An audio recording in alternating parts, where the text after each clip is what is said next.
Pemirsa PV SDGs ITS Surabaya. Ya. Kali ini kita akan menyaksikan pemaparan hasil pengabdian masyarakat dari Dr. Suyatno dari Departemen Fisika FSAD ITS. Judul pengabdian masyarakatnya adalah rancang bangun pengendali hama tanaman bawang berbasis spektrum cahaya menggunakan lampu LED dengan panel surya sebagai sumber tegangan yang dilaksanakan di Desa Bungur, Sukomoro, Nganjuk, Jawa Timur. Nah, jadi pada Rabu hari ini yang menjadi pembicara tidak hanya Dr. Suyatno, tetapi ada nanti itu dari wakil mitra ya, yang akan menyampaikan adalah Bapak Dian SSI MPT. Ya. Kemudian dilanjutkan pemaparan atau penjelasan dari Bapak Suyatno dulu ya nanti ya. Ya, mengenai APMAS-nya dan dilanjutkan oleh narasumber lain yaitu Bapak Bahdra Indarto MSI. Kemudian setelah Pak Suyatno tadi ada juga pemutaran video APMAS. Ya. Nah setelah dari penjelasan dari Bapak Bahdra nanti kita lakukan tanya jawab mungkin dari saya sendiri.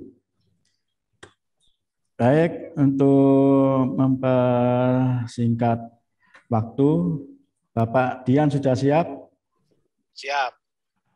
Oke, waktu dan tempat kami persilahkan. Silakan Bapak Dian. Terima kasih atas kesempatan yang diberikan. Saya Dian Wijaya, di sini mewakili kelompok tani di Sukomoro. Sebagai petani bawang merah juga gitu ya. Nah, saya mau cerita sedikit tentang budidaya bawang merah. Ini kalau di garis besar ada 3 tahap persiapan, setelah tanam sama pasca panen. Nah, untuk tahap persiapan ini biasanya kita pemilihan bibit. Nah, bibit di daerah Nganjuk biasanya Bauci sama Tajuk, Thailand Nganjuk. Nah, kalau saya menyesuaikan musim. Kalau musim hujan biasanya menanam bibit Bauci karena lebih tahan terhadap air. Sedangkan kalau musim kemarau menanam Thailand. Nah, yang kedua tahap persiapan adalah pengolahan lahan. Nah, pengolahan lahan ini membuat got, cemplong, terus termasuk pemupukan dasar. Nah, untuk setelah tanam sampai panen itu kita yang dibutuhkan adalah perawatan, obat-obatan, sama pemupukan. Nah, di sini obat-obatan biasanya memakai fungisida dan insektisida. Nah, di Nganjuk pada bulan Juni, Juli, dan seterusnya pada sampai Desember, biasanya biaya tenaga mengalami meningkat ya, karena pada bulan-bulan itu hama serangga kaper khususnya mulai menyerang tanaman bawang merah. Yang sebetulnya yang berbahaya itu justru larvanya ya, karena akan memakan daun-daun bawang ya. Nah, pada saat tanaman kaper itu menyerang pasti dibutuhkan obat-obatan insektisida. Terus lebih sering petani itu lebih sering melakukan penyemprotan pada tanaman bawang merahnya. Sehingga bisa dikatakan biaya meningkat, terus tenaga meningkat. Jadi belum lagi obat-obatan insektisida mahal-mahal, biayanya harganya mahal. Jadi untuk masa tanam musim kemarau bisa dikatakan untuk biaya perawatan lebih besar ketika musim penghujan, ya. Jadi kalau ketika kaper sudah menyerang, ya, biasanya petani itu mengakali dengan sirat, ya, siram berambang. Siram berambang itu dilakukan pada waktu setelah maghrib. Nah, di saat orang-orang istirahat, petani bawang merah itu justru melakukan sirat. Sirat itu menyiram bawang merah. Terus biasanya obat-obatan bisa 2 hari sekali disemprotkan, gitu kan. Nah, berarti ada kenaikan biaya yang biasanya 5 hari atau sekali seminggu membeli karena sering disemprotkan, ya biayanya menjadi membengkak. Nah, untuk pasca panen, ya berarti kita tinggal setelah panen, kalau semua sudah dilalui, ya setelah dilalui sekitar 56 hari, ya 56 hari sampai 60 hari, tibalah pada saat panen. Nah, untuk panen ini biasanya kita pilah untuk bawang sayur atau untuk bibit, itu aja.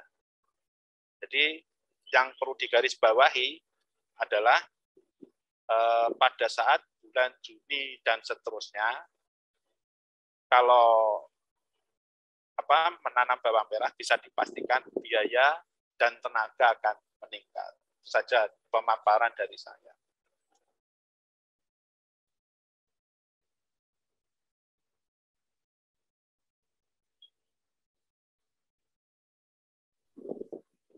Sudah cukup, Bapak Dian? Oke. Ya. Baik, terima kasih banyak para pemirsa. Sebagai informasi tambahan, Bapak Dian Wijaya SSI MPD ini juga lulusan dari Departemen Fisika ITS. Ya. Kita juga harus berterima kasih juga ini, karena Bapak Dian ini juga melaksanakan apa yang sudah disarankan oleh Bapak Presiden, ya. Kita harus menekuni bidang pertanian juga, ya. Selain Bapak Dian ini juga menekuni bidang pendidikan, juga menekuni bidang pertanian. Dan tentu saja ini sangat kontribusinya sangat besar ternyata bagi bangsa Indonesia. Ya. Nah, selanjutnya kita akan mendengarkan pemaparan dari Bapak Dr. Suyatno.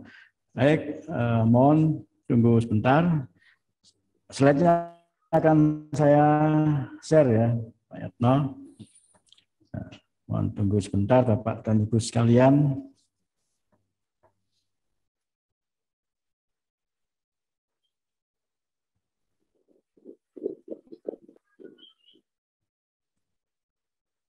Baik, silakan Bapak Yatno.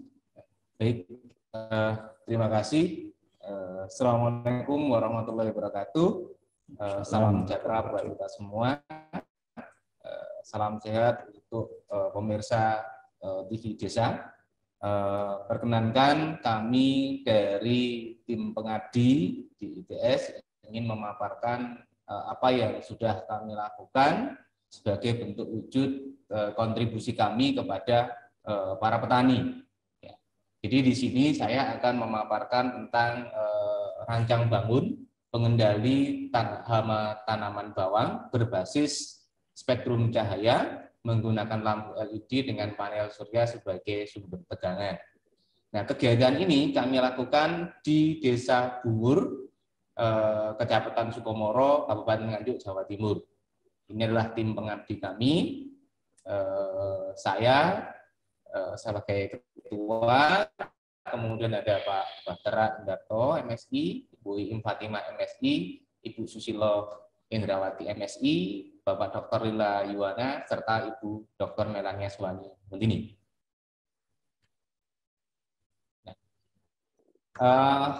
Secara garis besar, apa yang kami lakukan di daerah Sukomoro adalah kami membuat sebuah alat, di mana alat ini nanti diharapkan mampu produksi atau biaya pada saat menanam bawang merah.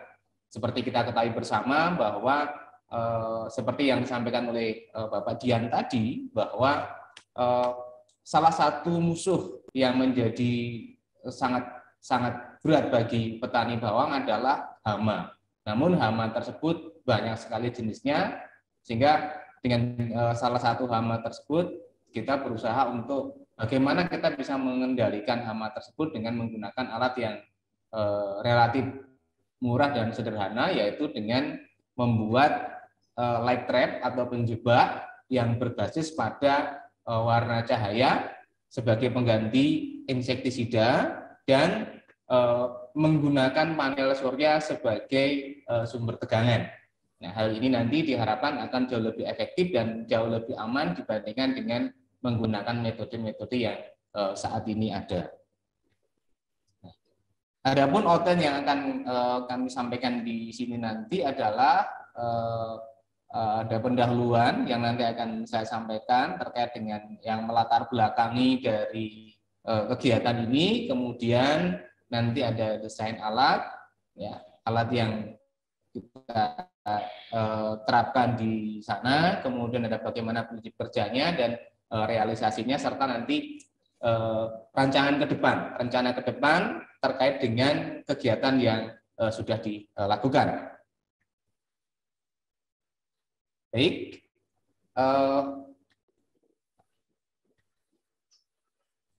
nah, seperti kita ketahui bersama bahwa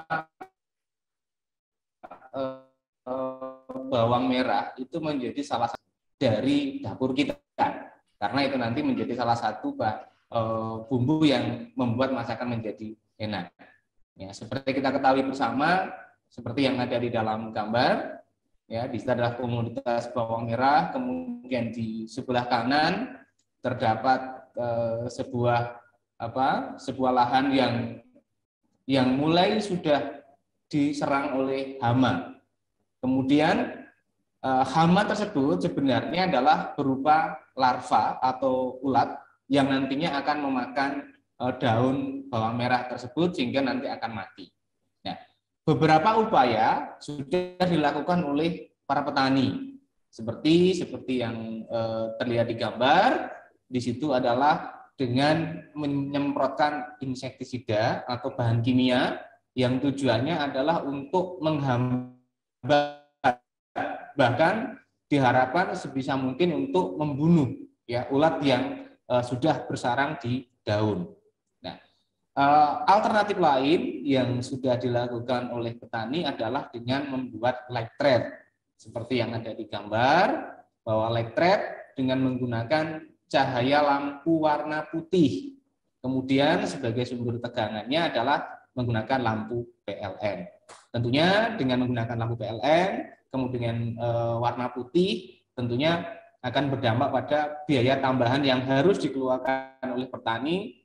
Selain itu juga unsur dari tingkat keamanan yang relatif kurang baik karena bisa menyengat petani dan dapat berdampak pada kematian. Di beberapa kasus terjadi petani membuat jebakan, baik jebakan tikus maupun jebakan untuk tanaman yang lainnya, malah yang tersengat adalah petaninya dan berdampak pada hal yang fatal. Nah, berdasarkan itu maka kami dari tim pengabdi ini mencoba untuk membuat sumbangsih dari apa yang ada. Ya, jadi kalau kita perhatikan di situ dari hama tanaman bawang yang disebut sebagai ngengat atau kepmer tadi, sebenarnya yang ditakuti adalah ulat yang menyerang daunnya. Ya, upaya yang sudah dilakukan baik secara kimia dan juga secara fisika. Ya, namun dari masing-masing upaya yang telah dilakukan tentunya memiliki keterbatasan, ya, keterbatasan baik dari sisi biaya maupun dari sisi dampak yang dihasilkan. Nah, di sini kami dari tim pengabdi ingin menambahkan. Jadi bagaimana kalau kami membuat suatu lampu untuk light trap itu tetapi dengan spektrum warna tertentu, ya, di mana warna ini nanti akan menyesuaikan dengan kepekaan dari hama yang ada. Kemudian bagaimana kalau alat yang kita gunakan itu mudah untuk dipasang, ya. Kemudian berikutnya adalah dengan sistem yang nantinya dirancang itu petani sudah tidak lagi terbebani oleh biaya bulanan. Kemudian yang berikutnya adalah sebagai sumber cahayanya itu menggunakan lampu LED yang dirasa lebih murah dan lebih aman. Ya. Kemudian yang berikutnya juga bisa dipasang pada area yang jauh dari jangkauan PLN. Ya. Jadi light trap yang dibangun atau yang didesain ini diharapkan mampu memberikan gambaran seperti yang sudah disampaikan. Nah, jadi kalau kita perhatikan ini light trap yang kita desain, ya, karena dengan menggunakan respon spektrum, ya, sehingga dia langsung pada hama yang dituju. Jadi efisiensi dari sumber listrik yang dihasilkan menjadi lebih tinggi, ya. Kemudian mudah dipindahkan. Ini yang paling bisa diandalkan nantilah mudah dipindahkan atau portable, sehingga pada saat musim panen maka alat ini bisa dilepas dan pada saat musim tanam kembali maka mudah untuk dipasang juga. Nah, ini adalah bentuk kegiatan yang dilakukan. Yang pertama adalah selain kita memberikan pengetahuan atau penjelasan kepada petani, kami juga memberikan penjelasan kepada mahasiswa, di mana mahasiswa ini nanti sebagai agen atau sebagai ujung tombak ketika nanti beliau itu lulus, maka dia harus kembali pada masyarakat dan diharapkan mampu berkontribusi kepada masyarakat. Kemudian kami juga melakukan diskusi dengan kelompok tani untuk mencari atau menggali apa saja yang sebenarnya ada di dalam masyarakat dan kedepannya apa saja yang kita bisa kontribusikan dari sisi akademisi. Nah, inilah rancangan alat yang secara garis besar dibangun. Jadi di situ ada panel surya, kemudian nanti ada controller, ada penyimpan baterai dan juga ada lampu yang nanti secara lebih lengkap akan dijelaskan oleh Bapak Bahtera Indarto. Nah, ini adalah lampu yang kami gunakan karena kami berbasis pada spektrum cahaya, maka dari beberapa literatur memang hama ini akan memiliki kepekaan terhadap warna cahaya tertentu. Nah, sehingga dari sisi modelnya kita buat model yang seperti ini. Ada model yang berbentuk adalah mendatar dan ada yang model yang berbentuk seperti lampu biasa.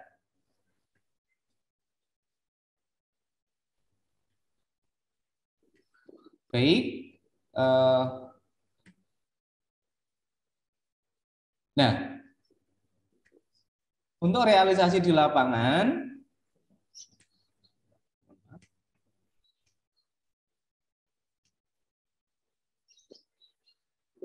realisasi di lapangan adalah kami memasang, mendesain seperti yang ada di layar. Di situ adalah panel surya. Ya, jadi dalam pemasangannya nanti dilakukan di Desa Sukomoro, Kecamatan Sukomoro, dengan ukuran panel itu adalah 2 kali 50 WP dengan baterai adalah 50 Ah. Kemudian jumlah lampunya adalah kira-kira sekitar 20 lampu LED untuk setiap panel dan lama operasi bisa disetting dalam 8 jam. Kemudian yang perlu digarisbawahi adalah bahwa dari sistem pemasangan ini lampu itu dibagi menjadi beberapa jenis, yaitu lampu yang dengan spektrum yang lebih disukai oleh hama, itu kita taruh di bagian luar, ya. Kemudian lampu yang tidak diminati atau tidak disukai oleh hama kita pasang di bagian tengah. Tujuannya apa? Tujuannya adalah supaya hama tersebut tidak sampai ke tengah. Dia langsung ketika dia ada di sekitar lahan, dia akan langsung ke bagian lampu yang ada di pinggir. Nah, sementara di bagian pinggir nanti akan diberi penjebak yang berupa cawan yang diisi dengan larutan atau cairan sabun ataupun dengan cairan oli bekas. Nah, ini adalah gambar seperti yang tampak di layar. Di situ adalah rentetan lampu yang disukai yang kita pasang pada bagian pinggir, ya, bagian pinggir. Sementara bagian yang tidak disukai kita pasang di bagian tengah. Ya, mulai dari ujung paling tengah itu adalah paling tidak disukai, menjelang mendekati disukai sampai nanti dia diarahkan supaya dia ke arah pinggir. Nah, sebagai gambaran, pada kegiatan ini kami juga melibatkan mahasiswa untuk membantu di dalam proses penjelasan kepada masyarakat, kemudian dalam proses pendekatan kepada masyarakat supaya penggunaan lampu ini menjadi lebih efektif dibandingkan dengan penggunaan yang zat kimia. Nah, ini implementasinya seperti yang sudah kami sampaikan tadi.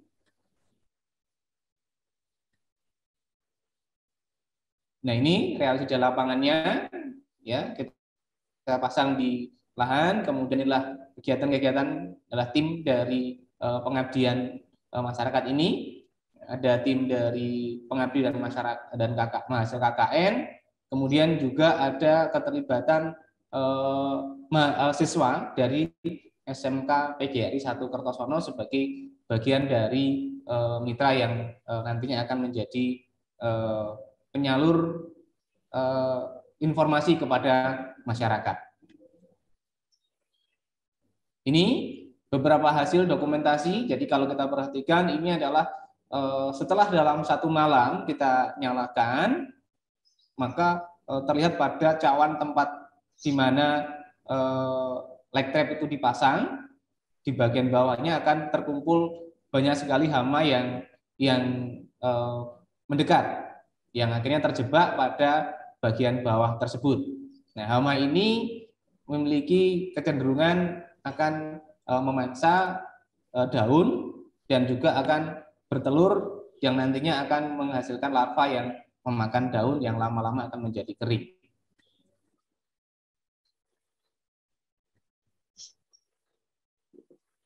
Ini seperti saya sampaikan tadi, hasilnya cukup banyak. Ini hanya untuk satu malam, ya. Jadi dalam satu malam kita bisa bayangkan kalau misalnya hama ini menyerang tanaman bawang kita, ya, bisa jadi dalam satu malam lumayan itu yang akan dimakan oleh hama ini. Itu kalau langsung memakan, belum lagi kalau misalnya dia hinggap kemudian bertelur. Nah, yang susahnya itu kalau hinggap dan bertelur, kemudian lalatnya ini menetas, ya, telurnya menetap menjadi lalat dan nanti akan memakan daun bawang.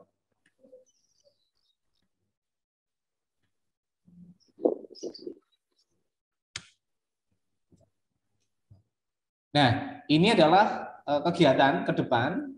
Kami merencanakan ada beberapa kegiatan lanjutan yang terkait dengan tanaman bawang, seperti yang disampaikan oleh Bapak Dian dari Mitra tadi. Memang prosesnya adalah mulai masa tanam, kemudian pasca tanam, dan tentunya juga pada proses pratanam atau sebelum tanam.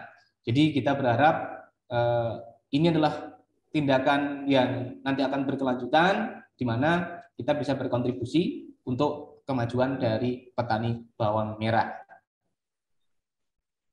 Nah, terima kasih kepada DRPM ITS yang telah memfasilitasi kegiatan ini, dan kami juga berterima kasih kepada kelompok tani di Desa Bungur, Sukomoro, Nganjuk, sehingga kegiatan ini bisa berlangsung. Mudah-mudahan apa yang kami inisiasi ini menjadi bagian yang bermanfaat untuk petani. Demikian, terima kasih. Waktu kami kembalikan kepada moderator. Baik, terima kasih Bapak Dr. Suyatno. atas pemaparannya yang sangat jelas mengenai kegiatan APMAS di Nganjuk, Jawa Timur.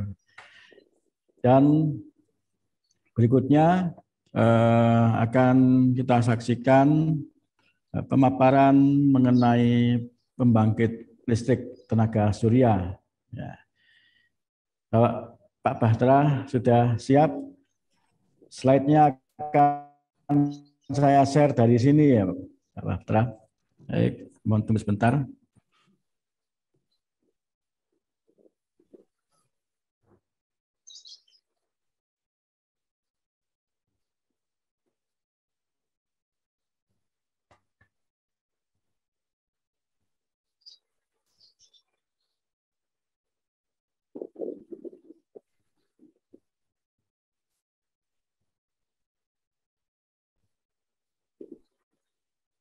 Halo, Pak Bahtera, apa kabar?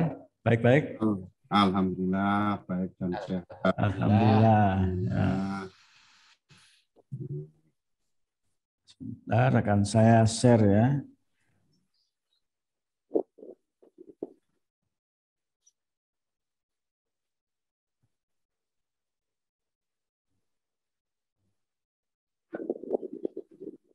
Jadi Bapak Bahtera Indarto, MSI akan menjelaskan mengenai panel surya.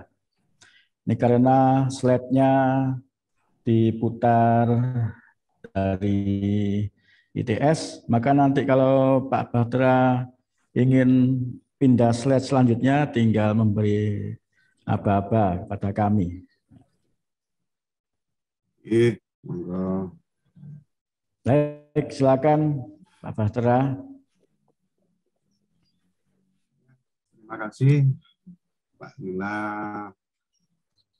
kemudian Pak Siarno, kemudian Pak Dian Wijaya, teman dari Sukomoro Nganjuk.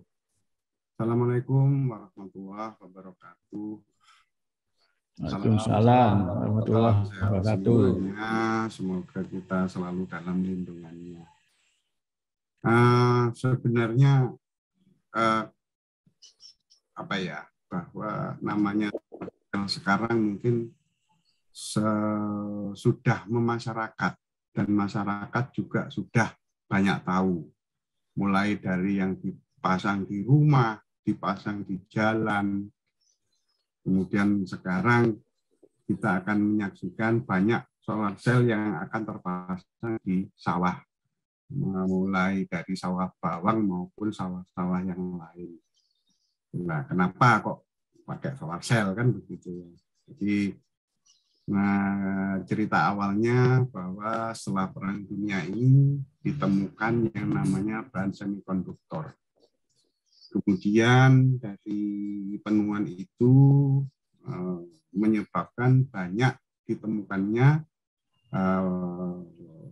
peralatan-peralatan yang menggunakan komponen semikonduktor. Salah satu contohnya mungkin dulu bagi angkatan generasi A seperti saya, sekitar tahun di bawah 70-an, pasti monggo disilakan dikonfirmasi dengan yang seusia saya.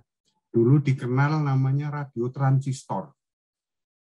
Radio transistor itu kecil, kompak, ya, sehingga bisa dibawa kemana-mana karena dioperasikan pakai baterai. Nah, berbeda dengan radio zaman dulu yang pakai tabung, terus sumber dayanya juga pakai listrik PLN, sehingga tidak portable. Berkembang, terakhir kita lihat menggejala adalah lampu. Nah, lampu yang tadinya pakai lampu pijar sudah ditinggalkan. Kemudian lampu yang pakai neon juga sudah ditinggalkan, yang lampu tabung neon itu. Semua beralih ke lampu LED. Itu salah satu dari akibat perkembangan teknologi yang membunuh teknologi-teknologi yang lain. Termasuk juga bagaimana handphone, ya, HP, itu juga membunuh banyak teknologi. Nah, mulai dari player, VCD, musik, segala macam, ya, itu adalah buah dari penemuan semikonduktor. Nah, bagian yang kita amati sekarang adalah solar cell. Solar cell itu kenapa gitu? Pertama bahwa kita tidak melakukan pekerjaan mekanik. Kalau pembangkit listrik yang pakai air, di situ ada mekanik. Mekanik itu pasti haus. Nah, sedangkan solar cell ini itu tidak berkaitan dengan mekanik. Ceritanya seperti apa solar cell ini? Ada suatu bahan yang peka terhadap cahaya, ya, peka terhadap cahaya, sehingga cahaya yang memberi energi kepada bahan ini, atau bahasa kasarnya nabrak, gitu ya, nabrak bahan semikonduktor ini menyebabkan ada muatan yang terlepas, bahasa kasarannya terlepas begitu saja ya. Sehingga kalau kita lakukan rangkaian loop tertutup, maka akan terjadi aliran arus, aliran muatan. Jadi sangat sederhana, sangat sederhana. Gara-gara matahari saja, maka kita sudah dapat listrik. Ini seperti di gambar itu ada namanya, orang nyebutnya biasanya ngomongnya panel gitu ya. Panel gitu aja. Sudah paham, oh yang dimaksud adalah itu. Nah, itu apa itu? Ya, kalau kita lihat di bagian yang kanan ini ya, kayak hitam ya. Hitam mungkin kalau dulu namanya sabak ya, papan tulis hitam ya. Ini adalah bagian gabungan dari sel-sel solar cell ya, yang digabungkan sedemikian rupa sehingga kita apabila kita terapkan matahari maka akan menghasilkan tegangan dan arus tertentu. Ya, jadi kita dapat energi gratisan, ya, dapat listrik gratisan. Dari mana gratisnya? Gratisnya ya dari matahari. Cuman karena mataharinya sudah banyak yang tutup, mataharinya cuman ada siang saja, maka malam akan berhenti produksinya. Tapi manusia juga tidak kehilangan akal, ada solusi untuk itu. Nah, kemudian dari bahan semikonduktor ini, kalau bahasa agak agak ilmiah lah mungkin ya, tidak umum gitu ya. Jadi bahan semikonduktor itu adalah gabungan dari bahan semikonduktor yang bahasa kasarnya itu dikotori sehingga dia menjadi tipe P, ya. Kemudian yang satunya menjadi tipe N. Jika kedua tipe itu digabungkan, maka akan ada yang namanya sebuah peralatan baru yang umumnya itu disebut sebagai dioda. Jadi inti daripada bahan-bahan yang dipakai sekarang itu adalah sambungan semikonduktor tipe P dan tipe N. Itu dasarnya itu semua. Nanti akan menjadi barang-barang lain. Nah, kemudian mengenai bahannya sendiri banyak. Awalnya adalah bahan silikon, kemudian bahan germanium, dan kemudian ditemukan atau dibuat juga jenis bahan-bahan semikonduktor dasar. Nah, kenapa kok seperti itu? Karena sementara ini efisiensi dari mengubah cahaya matahari menjadi listrik itu masih cukup rendah. Sehingga para ilmuwan mengejar efisiensinya yang sementara ini sekitar 25-20% itu diharapkan lebih tinggi lagi. Nah, terus satu contoh yang lain ya daripada aplikasi aplikasi LED yang erat sekali ya bagi para pemotor, para pegiat motor itu hampir semuanya lampunya itu sudah pakai LED gitu. Pakai LED. Cuman jangan dibayangkan misalnya pakai sepeda motor sementara ini kan masih pakai dinamo ya, dinamo ampere bahasanya ya. Ya kalau dibayangkan dinamo kalau motornya pakai pakai solar cell itu juga tidak bagus ya bentuknya. Tapi kalau mobil itu sudah ada. Mobil sudah ada. Nah, kemudian secara singkat bahwa saya bisa mendapatkan listrik dari matahari. Tidak perlu ngolor-ngolor dari PLN yang juga mahal, mulai dari tiangnya dan kabelnya. Kemudian kalau kita mau pindah lagi, otomatis ngolor kabel. Tapi dengan solar cell ini saya bisa menyediakan energi ya untuk mengoperasikan peralatan. Kemudian aplikasinya yang untuk ini Pak Lila, yang untuk untuk oke. Kalau gitu keuntungannya apa? Ya, keuntungannya adalah kita dapat energi gratis. Kemudian yang kedua, portabilitasnya cukup tinggi. Jadi kalau misalnya contohnya Anda pasang solar cell di rumah, ditaruh di atap misalnya. Kalau misalnya mau pindah, ya solar cell-nya bisa dibawa lagi, dipindah-pindah lagi, ya. Tapi tidak perlu ditinggal.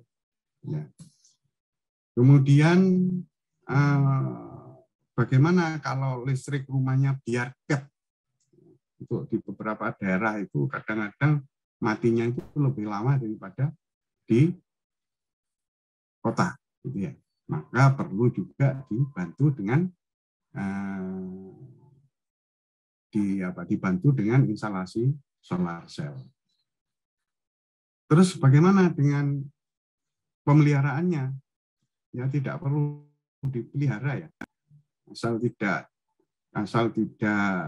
karena di pelindungnya ya, asal tidak dihantam dengan batu sampai tidak pecah ya tidak ada masalah. Umur jelas punya usia pakai. Cuman usia pakainya cukup lama ya, sampai 25 tahun itu. Ya, sampai 25 tahun. Jadi dengan menggunakan panel surya, banyak hal yang bisa dilakukan. Salah satu contoh misalnya di sebuah tempat terpencil, di situ ada musola, di mana dulu itu kalau saya ngaji ya pakai ublek gitu ya. Nah sekarang untuk di tempat terpencil, maka kita bisa pasang solar cell paling tidak untuk penerangan dan untuk menyuarakan azan. Nah, sehingga pada malam hari anak-anak kita bisa belajar, mengaji atau apa gitu ya. Terus kemudian apabila musim kemarau di sawahnya Bapak Dian ini kemudian tidak ada air, maka ya harus pakai pompa. Nah, pakai pompa listrik, ya dayanya atau energinya ya dari solar cell. Sehingga selama masih ada air gitu ya, yang bisa dipompa, maka tidak ada lagi sawah pada hujan. Kemudian sepanjang jalan tol yang jauh-jauh itu, di mana penerangannya harus menyalurkan dari PLN bisa terbayang berapa kilometer. hanya dengan menggunakan solar cell, maka banyak daerah jalan-jalan yang tadinya gelap menjadi terang. Itu keuntungan. Nah, terus kerugiannya apa? Atau kekurangan, bukan kerugian ya, kekurangan. Pertama, memang modal awalnya jauh lebih besar. Jauh lebih besar daripada katakanlah kita pasang listrik PLN. Paling tidak kita untuk satu rumah dengan daya 1.300 watt, 1.300 watt, kita menyediakan kisaran sekitar antara 25 sampai 30 juta. Tapi ketika kita melihat bahwa katakanlah rekening kita dalam satu bulan itu 500.000, kalau saya kalikan dengan 5 tahun ya, 60 bulan, saya sudah dapat 30 juta. Padahal sel surya itu berumur itu lebih dari 5 tahun. Bagusnya di 10 tahun, kemudian ada penurunan di 10 tahun berikutnya, tapi tidak mati. Dari biaya seperti itu. Tapi kelemahan dari biaya ini mungkin juga sudah diinformasikan oleh pemerintah bahwa semuanya akan beralih ke solar cell. Sehingga pemerintah juga menyediakan sarana untuk pengadaan solar cell dengan dengan memanfaatkan bank pemerintah, bank plat merah. Mereka menyediakan kredit untuk itu. Sehingga kendala dari pembiayaan itu bisa teratasi. Kemudian kelemahannya terhadap cuaca. Ya, karena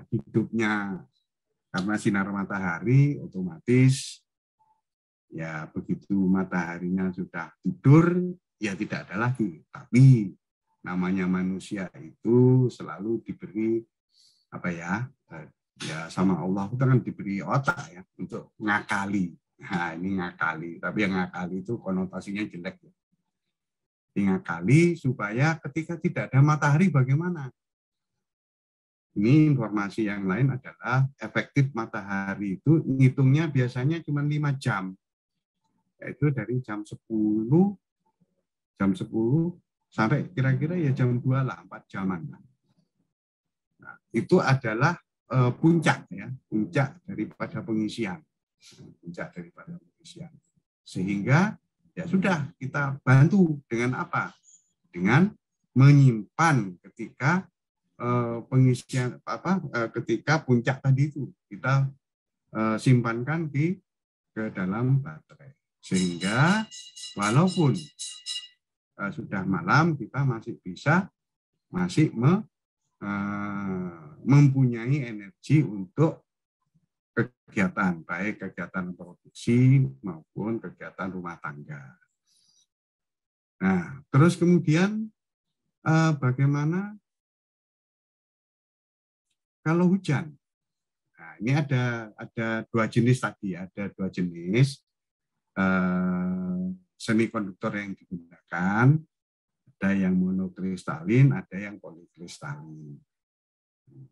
Ada yang polikristalin masih mampu untuk mengisi, ya, untuk memproduksi arus sehingga bisa disimpan di baterai. Ini ya, teknologi akan berkembang terus ya. Nah, kelemahan yang lain adalah usia baterai. Usia baterai aki ya, umumnya kan untuk di mobil sekitar 1,5 sampai 2 tahun. Sekarang juga sedang dikembangkan baterai-baterai penyimpan sehingga usianya sampai 5 tahun. Itu yang diistilahkan sebagai VLRA kalau tidak salah. Jadi memang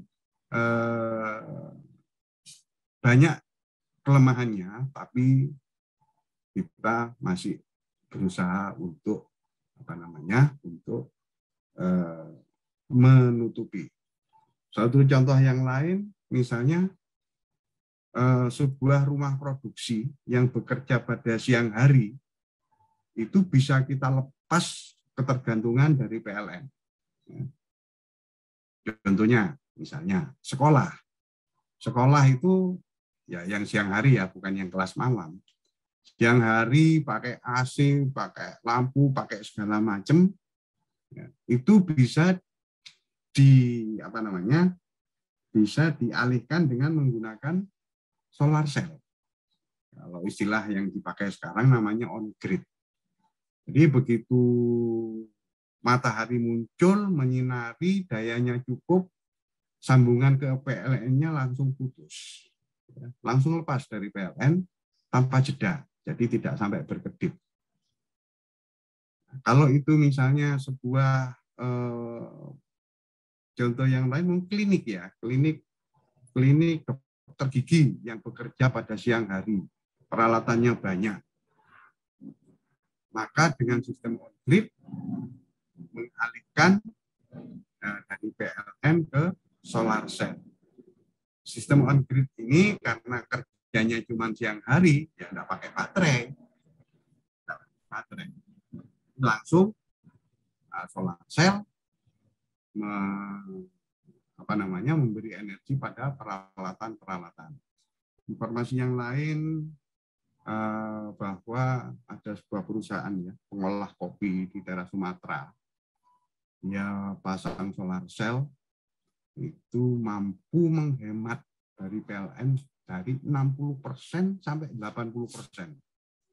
Ya bisa dibayangkan berapa yang bisa dihemat ya. Pertanyaannya kan terus begini, apakah PLN-nya rugi? Ya mungkin rugi ya, gitu ya. Tapi PLN sekarang pun sudah mulai beralih ke solar cell karena pembangkit yang menggunakan batu bara itu pun sudah kelimpungan karena batu baranya sudah berkurang.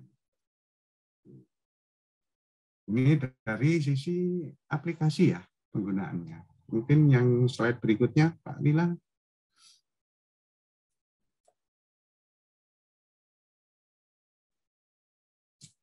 Nah, seperti yang saya sampaikan tadi, bahwa tipenya ada monokristalin, ada polikristalin, itu adalah teknologi yang dikembangkan untuk membuat bahan dasar daripada solar cell. Terus kemudian berikutnya Pak Lila.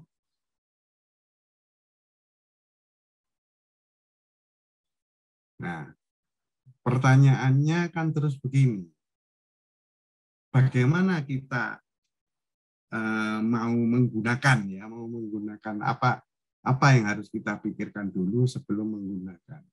Pertama adalah kita butuh daya berapa.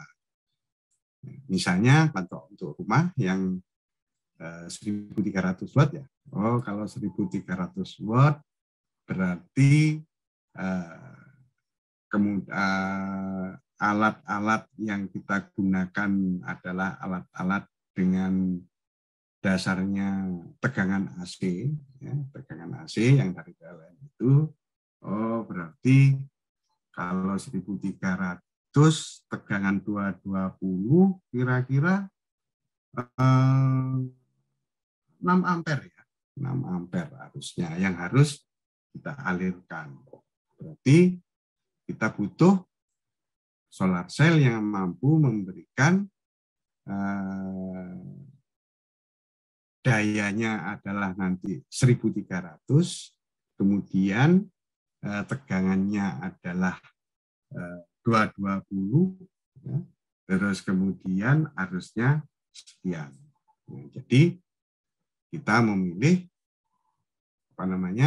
solar cell yang sesuai. Satu contoh, kalau segitu maka saya menyediakan solar cell yang misalnya, nah ini ada parameter yang lain.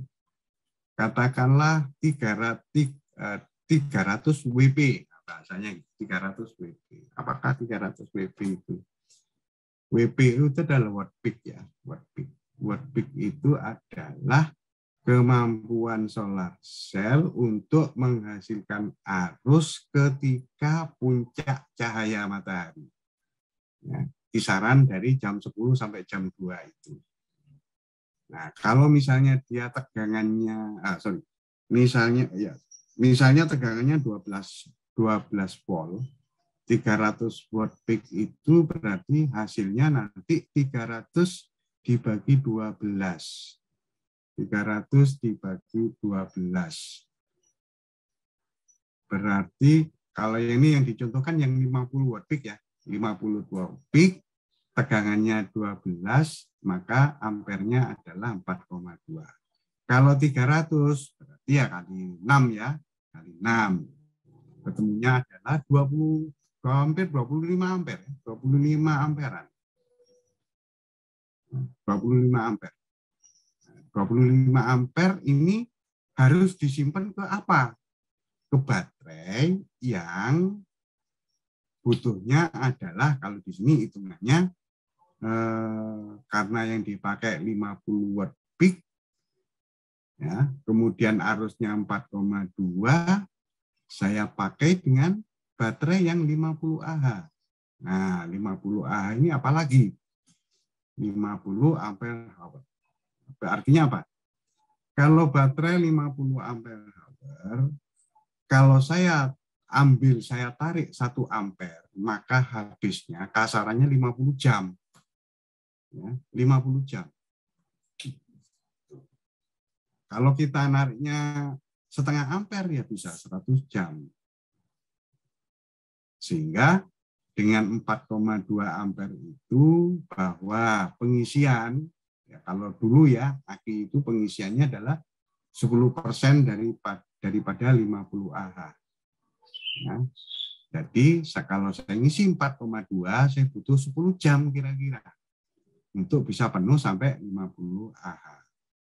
Nah, kalau misalnya ingin lebih cepat, itu tadi saya tambah solar cell-nya 2 kalinya 100 WP, sehingga saya punya 8 ampere. Kalau 8 ampere berarti saya ngisi 5 jam. Saya cukup 5 jam isinya, kira-kira seperti itu. Nah, memang ada beberapa persyaratan, ya. Beberapa persyaratan bahwa ngisinya aki tidak boleh, gitu ya, tidak boleh berlebihan, memakainya juga tidak boleh sampai habis. Nah, aturan ini, syarat-syarat ini itu tergantung jenis baterai, karena yang kita tahu baterai aki ya, aki ada aki basah, ya, aki basah itu yang pakai cairan itu ya, pakai H2SO4. Kemudian yang gel ada, yang biasanya disebut aki kering. Sampai sekarang yang disebut sebagai yang dipakai di HP ya, lithium ion. Nah, lithium ion, nah, itu juga perkembangan dari baterai ya, perkembangan dari baterai.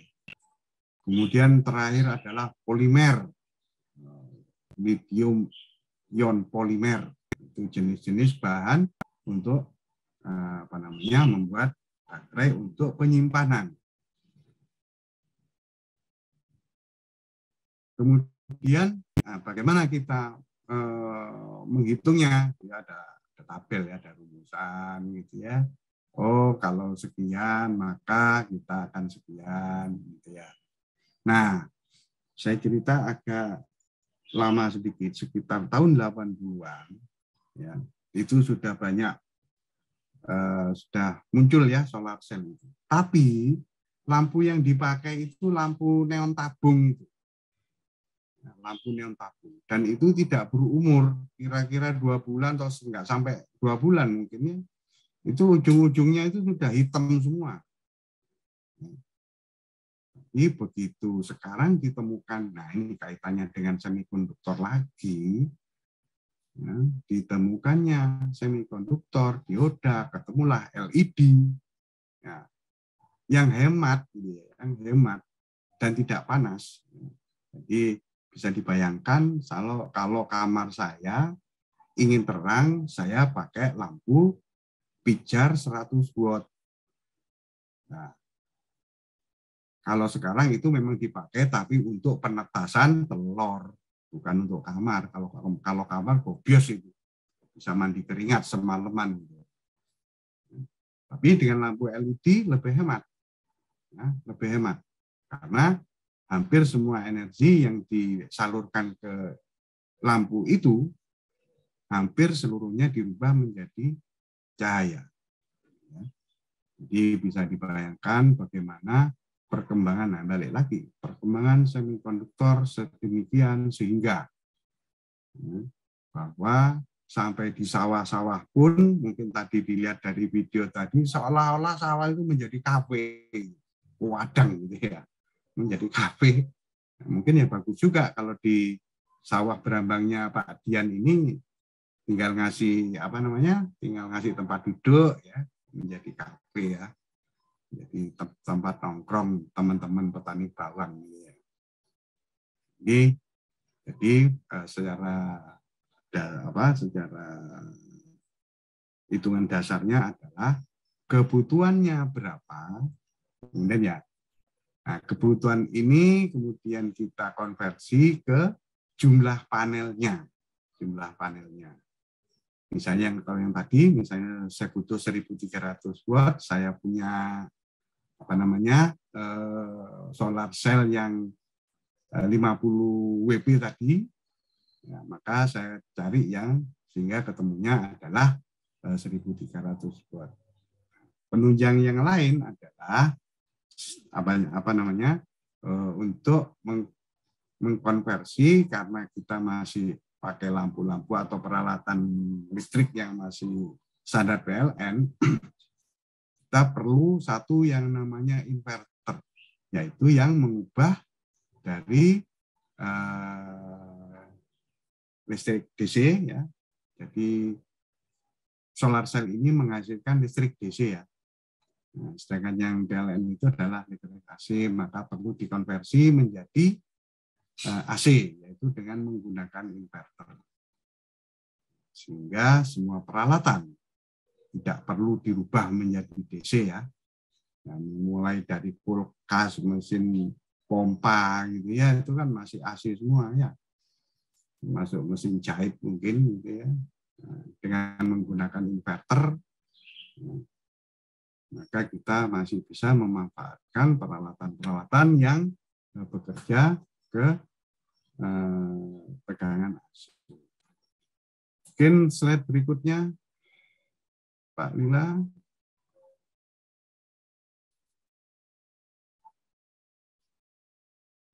Oh, kok terima kasih. Perasaan karena sudah habis waktunya, terima kasih. Waktunya habis atau masih ada waktu? Waktunya terima kasih, Pak. Sudah habis. Oke. Jadi maksud saya tadi, nah aplikasi solar cell di di sawah itu bagaimana ya? Ya mestinya sekalian dibuat kafe lah selain untuk hama ini ya. Terima kasih Pak Lila atas kesempatannya. Semoga apa yang saya sampaikan bisa bermanfaat, juga bisa memberikan gambaran-gambaran lain tentang aplikasi daripada solar cell. Karena untuk hama ini hanya sebagian kecil saja dari aplikasi. Atau ini mungkin keisengannya Pak Yatno, bagaimana memanfaatkan solar cell untuk menurut saya bukan pengendali ya, pembunuh hama. Ya, matur nuwun Mbak Lila, saya tutup. Wassalamualaikum warahmatullahi wabarakatuh. Waalaikumsalam warahmatullahi wabarakatuh. Terima kasih banyak Bapak Bahtera ya, atas penjelasannya mengenai pembangkit listrik tenaga surya. Mohon maaf Pak Yatno, di situ tulisan background-nya jelas? Jelas ya. Baik. Nah, berikutnya kami akan memutarkan video pengabdian masyarakat dari Bapak Dr. Suyatno waktu di Nganjuk. Baik, sebentar Bapak dan Ibu sekalian. Jadi mungkin perlu saya tambah. Ya, sambil menunggu, silakan. Bukan untuk membunuh, tapi hanya untuk memikat. Ya, jadi seperti yang disampaikan tadi, lampu spektrum cahaya ini untuk mengikat, untuk memunculkan daya tarik dari hama itu supaya datang. Ya, ketika datang, pada bagian bawahnya diberi apa tadi? Diberi cawan yang berisi air yang sudah dikasih larutan sabun ataupun oli, sehingga dia akan jatuh ke situ. Nah, ketika jatuh dia tidak lagi bisa terbang. Ya. Yang membunuh bukan sinarnya ya? Bukan. Jadi dia menarik minat dari hama tadi untuk datang. Gitu. Nah, kan tadi yang bagian tengah kan tidak di bagian tengah atau di bagian lahan itu dikasih lampu dengan spektrum yang tidak disukai, Pak, supaya dia tidak mampir ke tengah. Jadi ketika dia datang itu langsung ke bagian pinggir. Nah, di bagian pinggir itu nanti sudah disiapkan cawan yang berisi air, atau mungkin bahkan bisa ditambahkan sebuah apa ya, kalau yang modelnya seperti lampu yang biasa yang panjang begitu, maka di bagian luarnya dikasih plastik yang sudah dilumuri dengan lem. Ya, sehingga nanti satu malam ketika penuh, maka plastiknya kita ambil, kemudian baru kita ganti dengan plastik yang baru. Monggo Pak Lila. Baik, terima kasih Bapak Yatno atas tambahan penjelasannya. Sekarang akan kami perlihatkan video Apmas dari kegiatan Dr. Suyatno.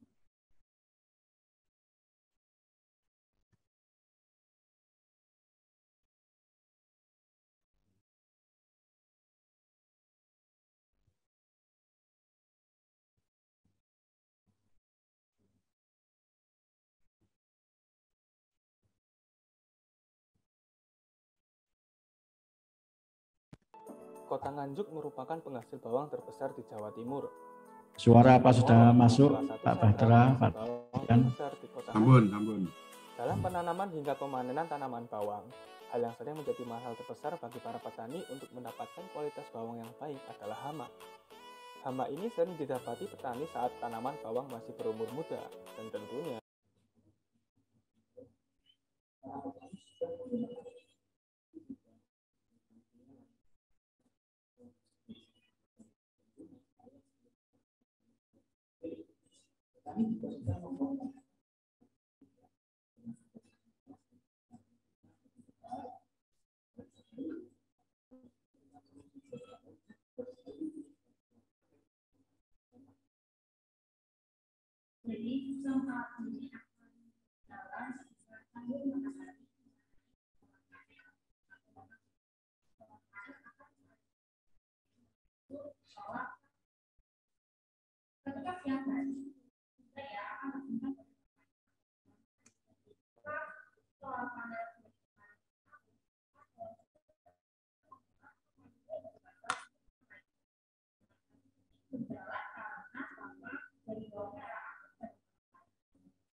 Suaranya hilang. Di unmute Pak Lila, di unmute. Suaramu hilang, Pak.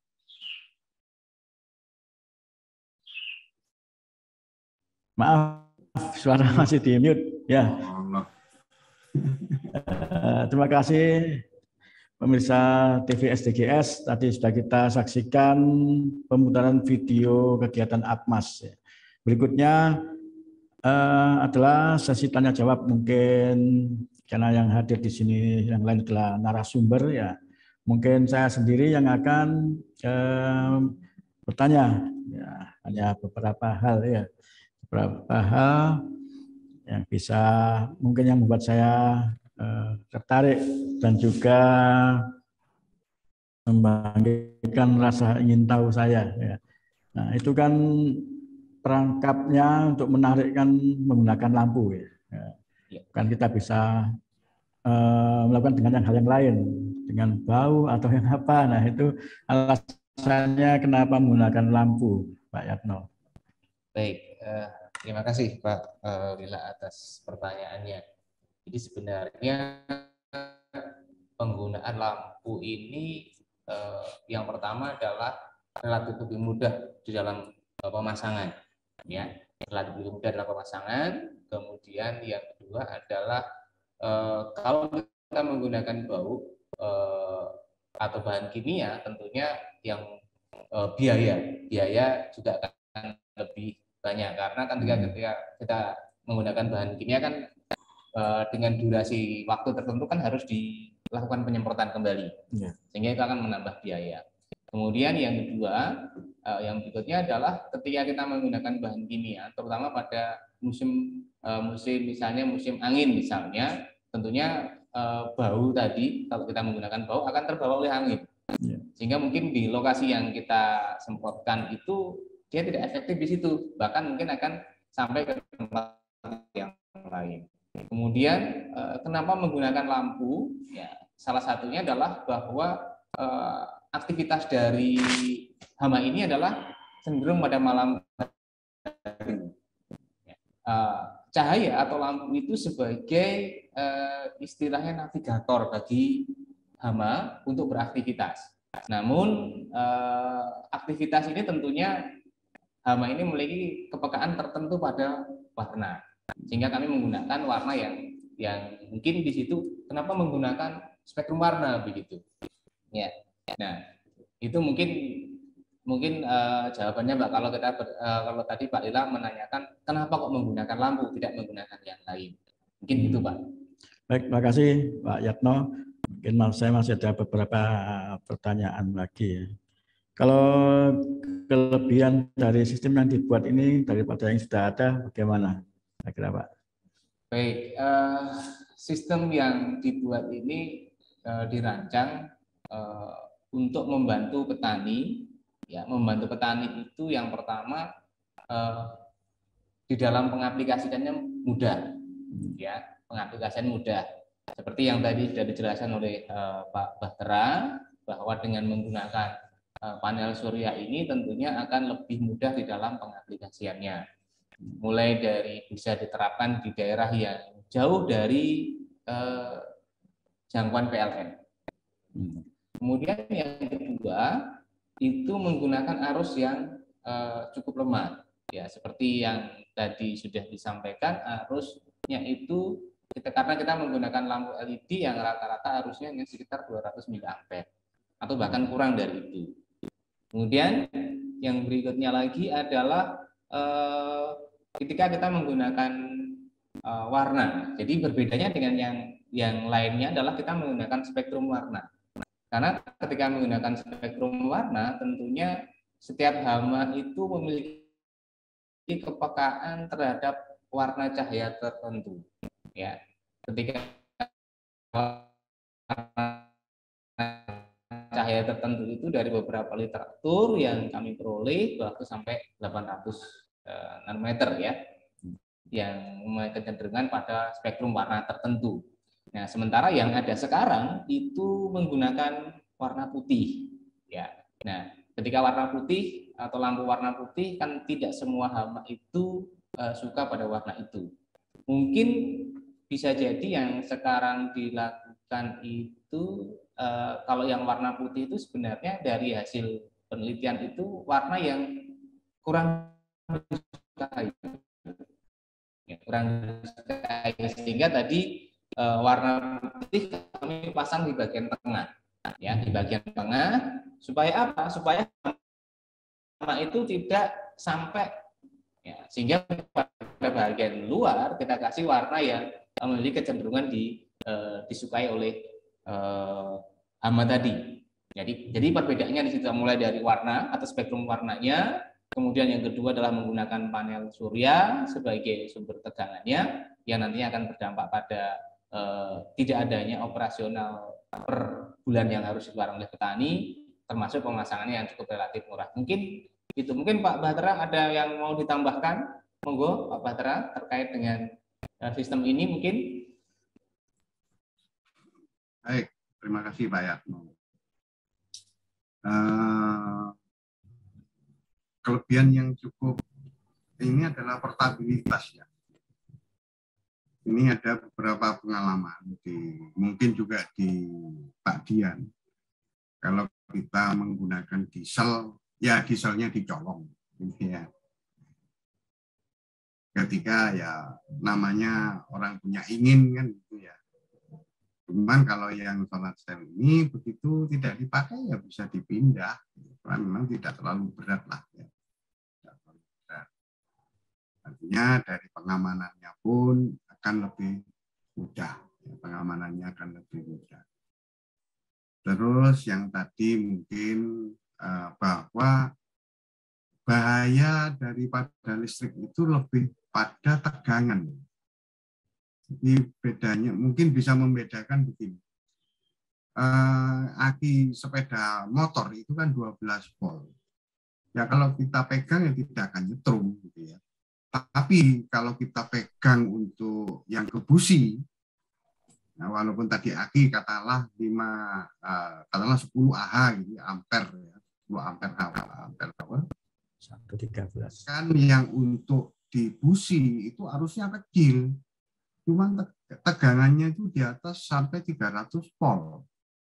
Nah, jadi dari sisi bahaya dengan penggunaan solar cell karena tegangan rendah, ya otomatis bagi manusia dan bagi hewan pun itu tidak akan mempengaruhi, ya, dari segi bahayanya. Kalau dari segi biaya ya memang biaya di awal.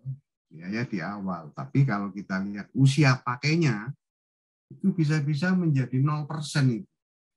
Ya, harga barang bisa jadi 0 itu sudah dengan penggunaan sekian lama yang kita konversi dengan menggunakan LED tadi, yaitu menghilangkan insektisida yang per botol, yang kalau tidak salah mereknya Kiranti apa Pak Dian ya?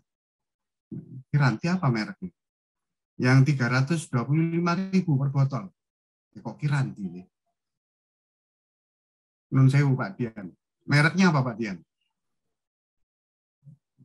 Mungkin Pak Dian masih ingat. Oh, masih tapi diingat Pak Dian.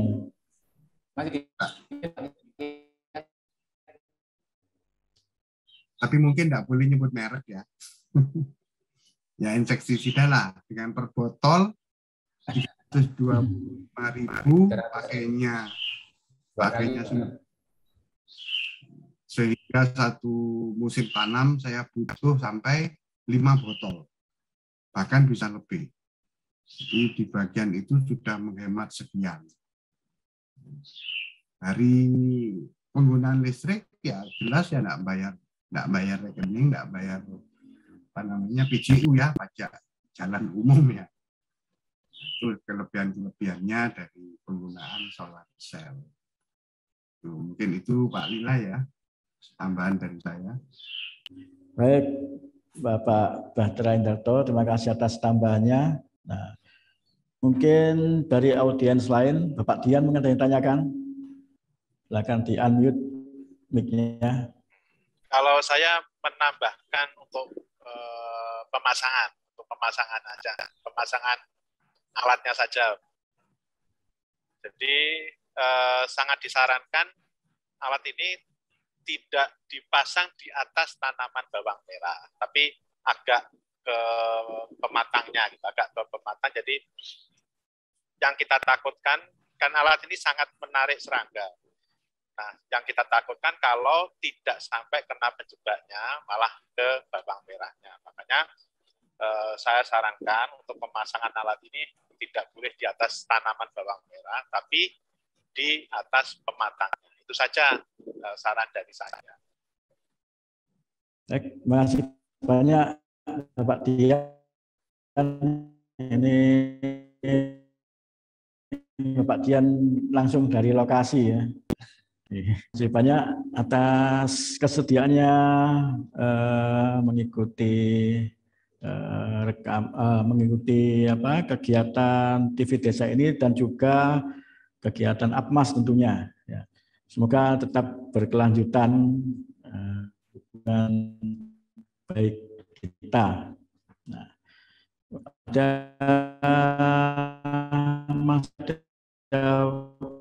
waktu enggak ini waktu ya. Mungkin kita cukupkan diskusi kita pada TV Desa yang diselenggarakan oleh Pusat Kajian SDGS. Ya. SDGS di DRPM ITS.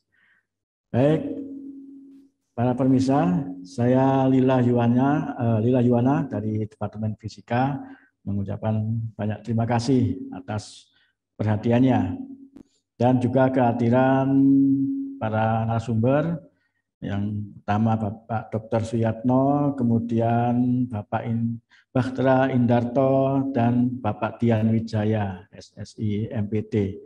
Baik, terima kasih. Selamat berjumpa lagi di lokasi. Assalamualaikum warahmatullahi wabarakatuh. Waalaikumsalam warahmatullahi wabarakatuh. Semoga sehat semuanya. Terima kasih Pak Lila, Pak Dian, Pak Bakhtera. Terima kasih banyak semuanya. Terima kasih semuanya. Terima kasih untuk kajian SDGS ITS yang telah memfasilitasi ini. Mudah-mudahan ke depan kami bisa lebih banyak berkontribusi untuk kemajuan bangsa Indonesia. Terima kasih. Saya atas nama tim mengucapkan terima kasih kepada Pak Moderator, Pak Lila. Saya akhiri. Assalamualaikum warahmatullahi wabarakatuh. Waalaikumsalam warahmatullahi wabarakatuh. Stop recordingnya, Pak.